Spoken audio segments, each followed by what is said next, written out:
If you look at what's going on in someone like Vladimir Putin, I analogize him to basically an authoritarian gas station attendant. If you look at their country, it's a hollowed out country, but for the energy. And yes, they have legacy nuclear weapons, which makes them much more dangerous than if they didn't have those.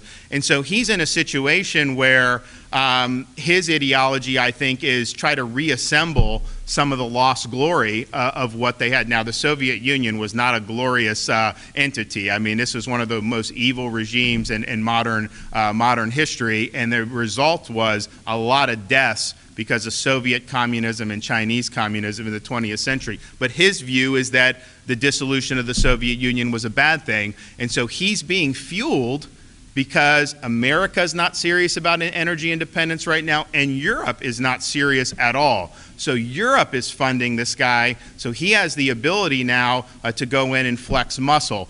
When I was in Congress under President Trump, we funded a lot of weapons for Ukraine to be able to defend themselves. I think that has helped them put up a fight. I think that they've done better than a lot of people thought. Nevertheless, they're putting a lot of machinery, a lot of heavy equipment inside that country. That's going to be very difficult, for Ukraine to keep at bay indefinitely. However, what I think is going to end up happening is you're going to end up with like these Ukrainians engaging in guerrilla warfare, and I think it's going to be like death by 1,000 cuts. And so I think Putin is miscalculated.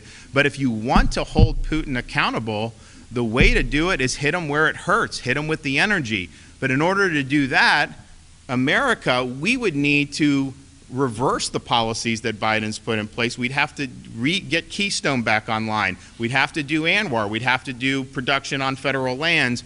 That will then get us to where we could be independent of Russian oil and be able to have a lot of leverage to use against them in this. But if you're not willing to do that, I mean, some of these sanctions, maybe they'll have an impact. We'll see how it all shakes out. I think a lot of the international opinion has really gone against Putin in ways that he didn't quite anticipate. So it may have an impact. But if you hit him on energy, that would be a crippling blow, and those oligarchs wouldn't like it. And Putin, he's propped up by the oligarchs. And so if the oligarchs lose confidence in him, then he would really be, I think, in a very difficult situation.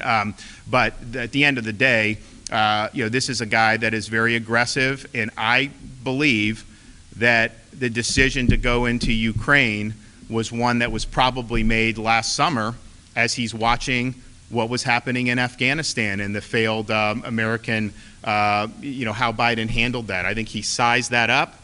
I think President Xi in China is sizing that up. I think the Ayatollah in Iran is sizing that up. 3.5 years, and unfortunately that's being proven correct. But hitting him where it hurts is really what you need to do to be able to really show that this was a big error in judgment. I think he miscalculated anyways. I don't think this is going to work out for him the way that he wanted to. And when you see people that are willing to fight, I mean, it's inspiring to see these people just grab rifles who are civilians and going out there and fighting to ward off a Russian army. A lot of other places around the world, they just fold the minute there's any type of adversity. I mean, can you imagine if he went into France? Would they do anything to put up a fight? Probably not.